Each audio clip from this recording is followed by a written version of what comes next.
আসসালামু আলাইকুম। Graphic design career সলিউশনের আরও একটি নতুন লেসনে আপনাদের সবাইকে স্বাগত জানাচ্ছি।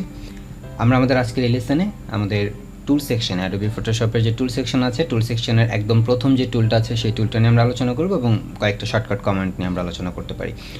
সো একদম প্রথমের দিকে যে টুলটা আছে এই টুলটার নাম হচ্ছে মুভ টুল। আপনি যদি বিভিন্ন টুলের দিকে আপনার মাউসের কার্সারটা নিয়ে যান তাহলে দেখবেন যে মাউসের যখন কার্সারটা সেই টুলের উপরে নিয়ে যাবেন তখন সেটা দেখাবে সেই টুলের নাম কি এবং একটা প্রিভিউ দেখাবে যে আসলে একটা টিউটোরিয়াল টাইপের যে এই টুলটা আসলে কিভাবে কাজ করে। তবে আগের ভার্সনগুলোতে হয়তো এটা নাও দেখাতে পারে, হয়তো এটা সম্ভবত অ্যাডোবি ফটোশপ সিসি 2020 ভার্সনের পর থেকে আমরা এই ধরনের টিউটোরিয়াল দেখতে পাই আর কি।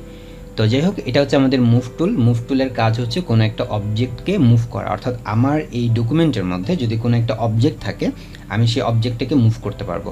যেমন আমার এখানে যদি একটা শেপ থাকতো, শেপ কীভাবে নিচ্ছি কীভাবে কাজ করে এটা আমরা পরে আরও শিখবো, বাট জাস্ট মুভ টুলটা বোঝানোর জন্য দেখেন যে আমরা মুভ টুলে থাকা অবস্থায় আমরা চাইলে এই যে অবজেক্টটাকে মুভ করতে পারবো। তো আমরা অন্য কোনো টুলে থাকলে কিন্তু আমরা এটাকে মুভ করতে পারবো না, যখন যেই টুলে থাকবো তখন সেই টুলের কাজ করবে। বাট মুভ টুলে থাকলেই আমরা এটাকে মুভ করতে পারছি, বিভিন্নভাবে মুভ করা যাচ্ছে।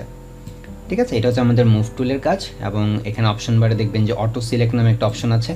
সো অটো সিলেক্ট অপশনটা করে কি, যে আমাদের অনেকগুলো যদি এখানে শেপ থাকতো, অনেকগুলো শেপ থাকতে যখন আমরা যেটাকে ক্লিক করতাম, যেমন দেখেন আমরা এখানে যদি আরও কয়েকটা শেপ নিয়ে রাখি। সো এখন আমরা যদি একটু লেয়ার প্যালেটের দিকে তাকাই, আমাদের এই সেকশনটার দরকার নেই, আমরা একটু লেয়ার প্যালেটের দিকে তাকাই। রেক্টেঙ্গেল 1, এটা হচ্ছে রেক্টেঙ্গেল 1, এটা রেক্টেঙ্গেল 2 এবং এটা রেক্টেঙ্গেল 3, রাইট? তো আমার এখানে অটো সিলেক্টটা আনচেক করা আছে, তো অটোমেটিক্যালি সে সিলেক্ট করবে না। এখন আমার সিলেক্ট করা আছে রেক্টেঙ্গেল 1, আমি যদি রেক্টেঙ্গেল 3 এর উপরে একটা ক্লিক করি তাহলে কিন্তু দেখেন রেক্টেঙ্গেল 3 কিন্তু সিলেক্ট হচ্ছে না, স্টিল রেক্টেঙ্গেল 1এই আছে। সো অটো সিলেক্ট অফ থাকলে আপনি ক্লিক করলেও সে সেটাকে সিলেক্ট করতে পারবে না। কিন্তু যদি অটো সিলেক্টটা আমার এখানে চেক দেওয়া থাকে তাহলে আমি এখন দেখেন রেক্টেঙ্গেল 1 মানে এইটাতে সিলেক্টেড আছে, আমি যদি এখন এটাতে ক্লিক করি তাহলে দেখেন আমাদের লেয়ার সিলেক্ট হয়ে গেছে রেক্টেঙ্গেল 3। তার মানে এই অটো সিলেক্টটা আমাদের অন থাকাটা জরুরি। আমরা যখন যেটাতে ক্লিক করব আমাদের এখানে অনেক লেয়ার থাকতে পারে। যখন আমরা একটা প্রজেক্টে কাজ করি এখানে আমাদের প্রায় 50টা 100টা 200টা পর্যন্ত লেয়ার থাকতে পারে। তো সেখানে লেয়ার প্যালেট থেকে একটা করে লেয়ার খুঁজে বের করার চাইতে আমি জাস্ট একটা করে ক্লিক করলেই কিন্তু সেই লেয়ারে চলে যেতে পারছে।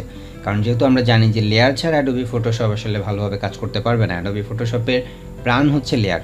সো আমাদেরকে এই লেয়ার ম্যানেজমেন্টটাতে একটু গুরুত্ব দিতে হবে। এবং এখানে একটা দেখা যাচ্ছে যে একটা অপশন শো ট্রান্সফর্ম কন্ট্রোলস, এটা দিলে আপনি হচ্ছে চারপাশে একটা বক্স দেখতে পাবেন এবং এই বক্সটার থ্রুতে আমরা হচ্ছে বিভিন্ন ধরনের অবজেক্টকে ছোট বড় করতে পারি। সো এগুলো আমরা সামনের দিকে আরও ভালোভাবে দেখার চেষ্টা করব। সো আপাতত এগুলো আমাদের দরকার নেই।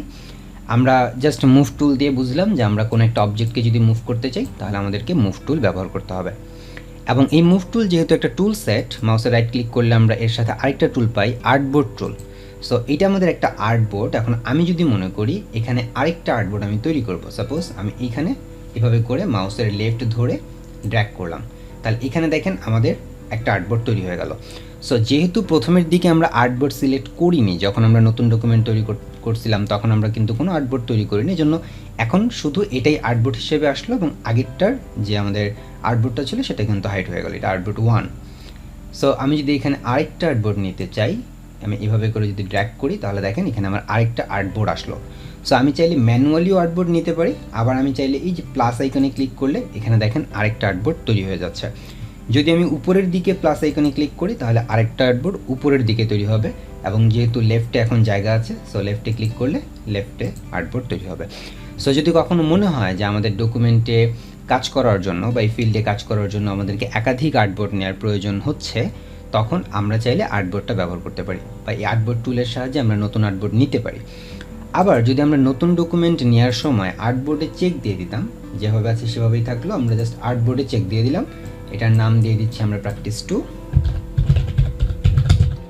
সো এখানে আমরা এবার আর্টবোর্ডটা চেক দিলাম, এর আগে আমরা কখনো আর্টবোর্ড চেক দিইনি। সো ক্রিয়েটে ক্লিক করলে এবার দেখেন এটা যখন প্রথমবারের মতন ডকুমেন্টটা তৈরি করবে তখনই আর্টবোর্ড 1 বা আর্টবোর্ড নাম করেই সেটা তৈরি হবে। এবং আর্টবোর্ড সিলেক্ট থাকা অবস্থায় যদি আমি এখানে একটা ক্লিক করি এবং এই যে আর্টবোর্ডটা সিলেক্ট করলাম তাহলে দেখেন সেমভাবে চারপাশেই আমাদের কিন্তু প্লাস আইকন দেখা যাচ্ছে, মানে আমি চাইলে যেরকম পাশাপাশি আর্টবোর্ড তৈরি করতে পারবো। সো কখনো এমন হতে পারে যে আমার কোনো একটা ক্লায়েন্টের হয়তো বা একসাথে 10টা বা 15টা কাজ করতে হচ্ছে, সো তার লোগোগুলো আমাকে মানে একই প্রজেক্ট যেহেতু, সো লোগোগুলোকে আমার ড্র্যাগ অ্যান্ড ড্রপ করা বা একই জায়গায় থাকলে আমার জন্য ভালো হবে, সুবিধা হবে। সো সেক্ষেত্রে তখন আমরা এইভাবে পাশাপাশি অনেকগুলো আর্টবোর্ড নিয়ে কাজ করতে পারি। তবে যেহেতু সফটওয়্যারগুলো অনেক ভারী, একাধিক আর্টবোর্ড ব্যবহার করলে অনেকে দেখা যেতে পারে যে অনেক বেশি স্লো হয়ে যেতে পারে, অনেক কাজে ডিস্টার্ব হতে পারে। সো অ্যাডোবি ফটোশপে আমরা সচরাচর আর্টবোর্ডের ব্যবহারটা খুব একটা বেশি করি না, বাট যেহেতু এখানে অপশন আছে, আমরা দেখলাম যে কীভাবে আমরা একই ডকুমেন্টের মধ্যে মাল্টিপল আর্টবোর্ড নিয়ে কাজ করতে পারি, আর্টবোর্ড বাড়াতে পারি, কিংবা নিজের প্রয়োজন মতন আর্টবোর্ড তৈরি করে নিতে পারি।